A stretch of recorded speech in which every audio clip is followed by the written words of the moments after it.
Once upon a time, a younger version of yourself met and fell in love with a man and ended up marrying him.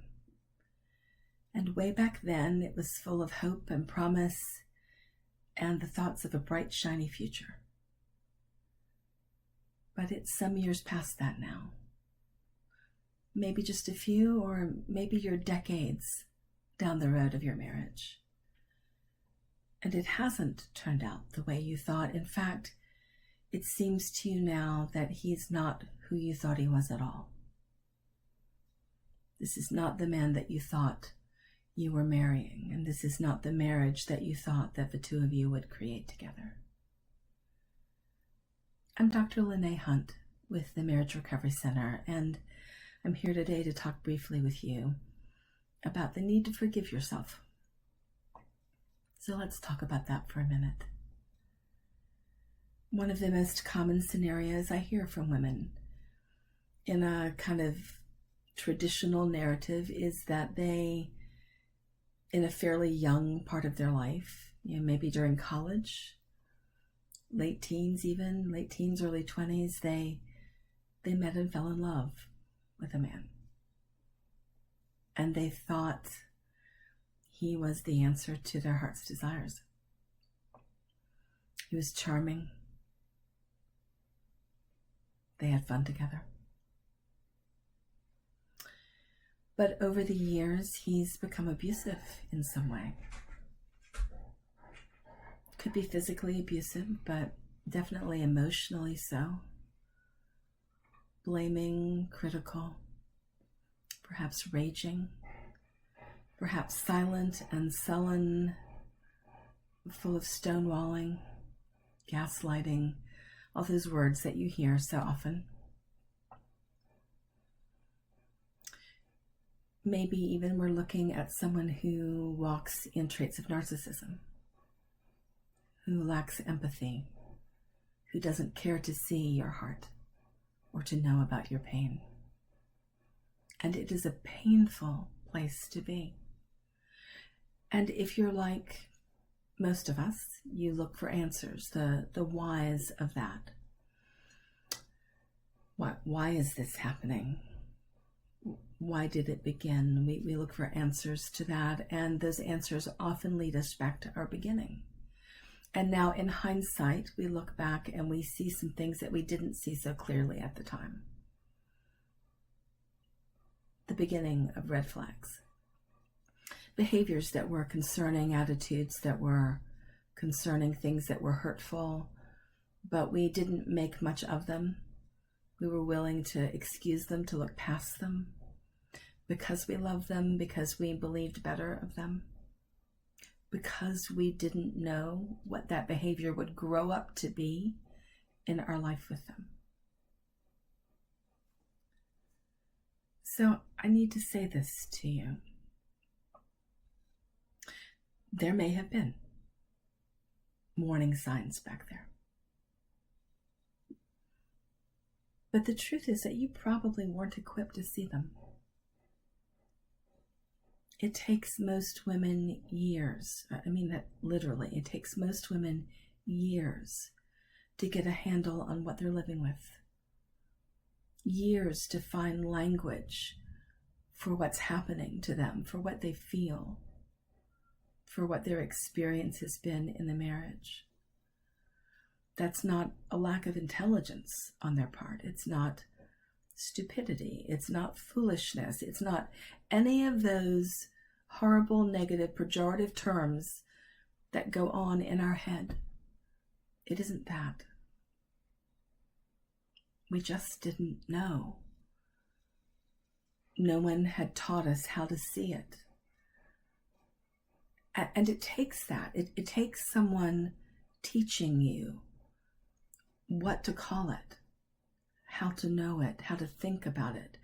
If you don't have a framework from which to see something, you won't know what to do with it, how to catalog it in your head, how to ponder it in your heart, how to make sense of it or forecast from it. You probably know a whole lot more now than you did back then, and that does mean that in the present, you have some decisions to make, decisions that need to be rooted in what you've learned over the years. But back then, once upon a time, your young self didn't have that advantage. And to hold that younger you responsible for not knowing what she couldn't have known is unfair.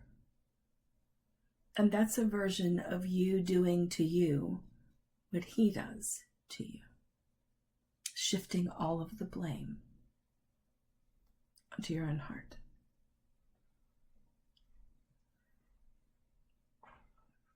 You know, even if there were some clear signs back then, back when you were dating, maybe he cheated on you. Maybe there was an incident of clear abusiveness back then. It's easy to say, I should have learned from that. But the nature of love and the nature of hope is to want to forgive, to want to value the relationship, to want to work past it. Our love of them says to us that there's value in them, that they can be good men. And they could be, if they made the choice to be good men. They often don't. But that's not on you, and that's not something that you could have known back then. So part of your recovery, part of the healing of your heart, is going to be you extending compassion to your younger self. You forgiving her for being young and naive, forgiving her for what she didn't know. That younger version of you didn't mean to put you in danger. If she could somehow have known how this would go, she might well have made a different decision back there. But to hold her accountable for what you only recently have learned, it's not fair, and it's not kind, and it's not justified. So that's my encouragement to you, that you look at that younger part of you and make a conscious decision to forgive her, to let her out from under the weight of the guilt and the shoulds, to offer that younger part of yourself what she really needed back then. A wise friend who would care for her and love her well, and who would teach her how to protect herself. That's one of the best gifts you'll give yourself, and that will go a long way to freeing you in the present to make better decisions. If that's something that you're struggling with, something that you want to talk about more, I'd be happy to do that. Just give our client care team a call, and I'd be happy to make some time for you. But whether or not it's with me, what I'm asking is that you would at least consider this for yourself. Consider a kinder path for living with you. Thanks for your time today.